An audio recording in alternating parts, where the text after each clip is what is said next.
Now, this isn't the normal kind of report that I would do, and I'm certainly not trying to use the death of 3, possibly 4 young children for anything other than to highlight issues I have with reports about the tragedy a couple of days ago. Of course, you will have heard of the poor young lads who went playing on a frozen lake in Solihull on Sunday. As of writing this report, 3 of the boys have sadly died and 1 is still in hospital. The fatalities were an 11-year-old, a 10-year-old and an 8-year-old with a 6-year-old who was in critical condition at the time of writing this report. Witnesses suggested that they saw 6 children playing on the ice and falling into the lake at Kingsfisher Country Park in Kingsfisher at around 2:40 on Sunday. And that's the reason the emergency services were on scene for so long, as once they had taken the 4 out of the lake, they had to ensure there wasn't any others, and because of witness reports, that meant spending hours searching even though they had no other reports of missing children at the time. That shows you the power of eyewitness statements. Unfortunately, they're not very good, but are relied upon.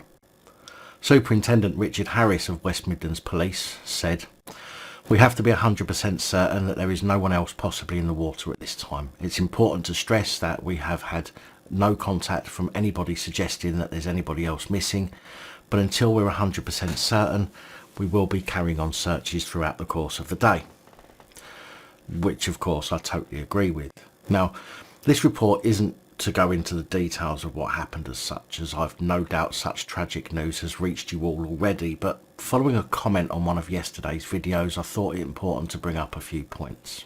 In fact, I've had comments before from people that when a copper does the job that they're paid to do, I get told that, "Oh, I'd never do something like that," or "What would you have done, run away?" or some other bootlicker's response to a video about police. It's almost as if these bootlicking cop suckers think that only police would put their lives at risk to help other people. In fact, one of the boys who sadly died is said to have been 10-year-old Jack Johnson, who upon seeing the other 3 fall into the lake, disregarded his own safety and jumped into the water to try and save them. But the cold got the better of him and he paid the ultimate price. I'll just say that I hope, although his family are grieving right now, they take some comfort knowing their child was one of the best.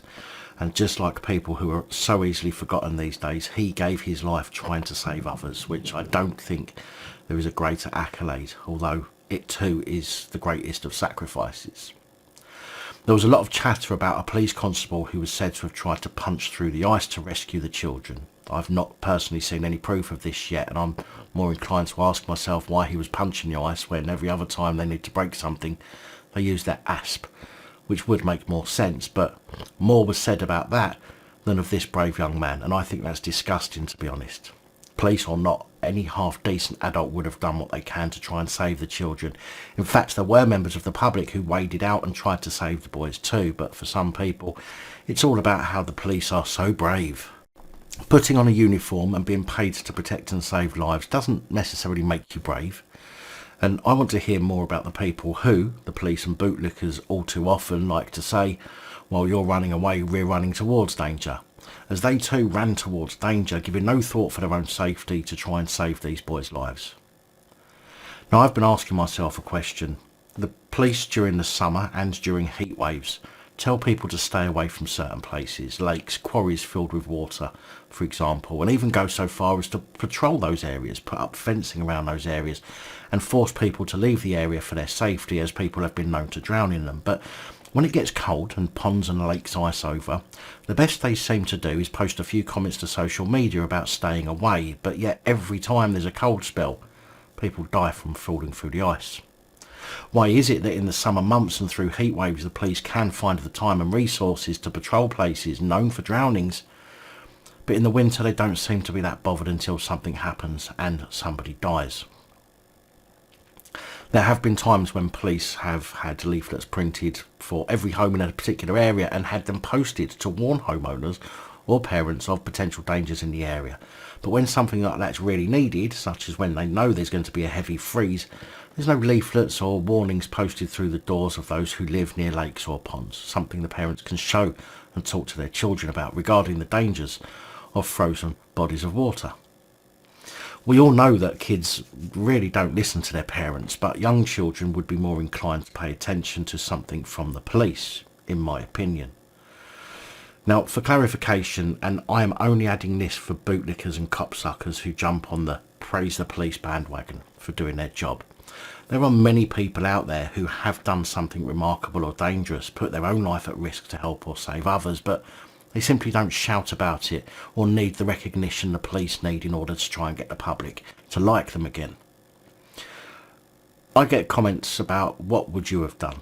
You wouldn't have done anything, blah, blah, blah. But here's a little story for you, something I have mentioned before in a live stream.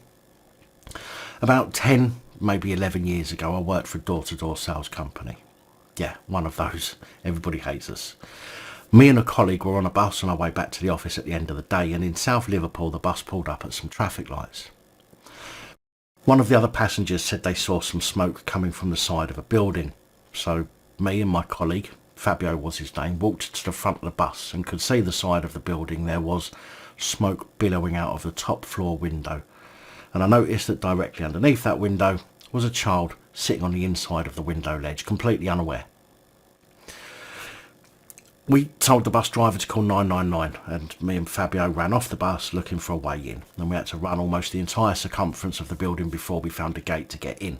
We went into the main door, which was a key fob entry, so we just pressed as many buttons as we could until somebody buzzed us in. I told Fabio to go and bang on the doors and get people out of the building, and I went to the top floor, running along the corridor, banging on doors, shouting for people to get out. The corridor was filling with smoke, and it was hard to see, and it was choking. As I made my way along the corridor, I grabbed a fire extinguisher, excuse me, and I got to the very end flat. I wasn't such a fatty back then, so I had the energy to put the door in, which wasn't the best move as it was containing a fire in the flat, but I wasn't thinking. Inside was a chip pan which had caught fire and set fire to the curtains over the kitchen sink. I mean, who has curtains in the kitchen anyway? And as it burned, it had set light to the wall cupboards, and the ceiling was smouldering as the flames hit the ceiling and spread out. I shouted out in case anyone was there, trapped, and when I was certain there wasn't, I started at the fire with the fire extinguisher. By this time we could hear sirens in the distance from fire brigade and police.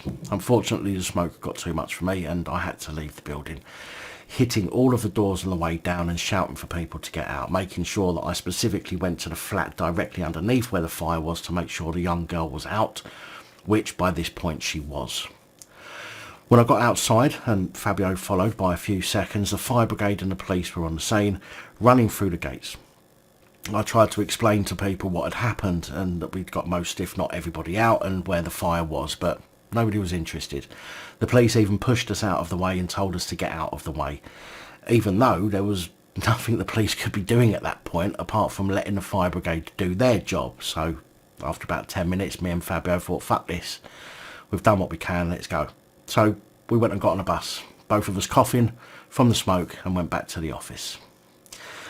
I could have gone to the paper at the time and told them. I could have made a big fuss about it back then. Look, I'm a hero. But that is never what it's about for most people. I did what I had to do in a situation I couldn't walk away from. You know, it's been 11, maybe 12 years since that incident, and I'm way past seeking recognition. In fact, I didn't seek any at the time. My point is, police talk about people running away from danger while they run towards it. Just like the Westminster attack when a senior plod sat in his car whilst his colleagues got sliced and diced. And bootlickers claim that people like me wouldn't do anything in a dangerous situation when these people know nothing about the people that they're slagging off and simply do so to make themselves feel better about their own lives. The people who put their lives at risk for these boys, although sadly unsuccessful, should all be praised equally. Let's not make a big fuss about the police because the police want the public on side, and only a few words about the members of the public who also put themselves in danger. Even 10-year-old Jack Johnson, who sadly died trying to save his friends, should all be praised. Now, this video wasn't even meant to mention me at all as I was writing it, but as I put words down, I simply wrote what came into my head at the time, and this is what we've got. You know, and what me and Fabio did some 10 or 12 years ago is old news and nothing I classed as special, and I don't want any kind of recognition for it as it's done over history. But I don't want to take anything away from the members of the public and poor Jack, whose family should be proud that they had such a brave and selfless son. It just seems to me like this is an incident that could easily have been avoided if the police were as proactive about icy ponds and lakes as they are about lakes and ponds in the summer. So rest in peace to the 3 boys who sadly died. My thoughts are with the families, and I hope that the 6-year-old, who was at the time of writing this in critical condition, pulls through and survives. And I hope that the recognition for all involved is given and people stop arse-licking the police for doing their jobs and slagging off the public, claiming they wouldn't do anything as brave as the police, because this incident alone blows your bullshit argument straight out of the water.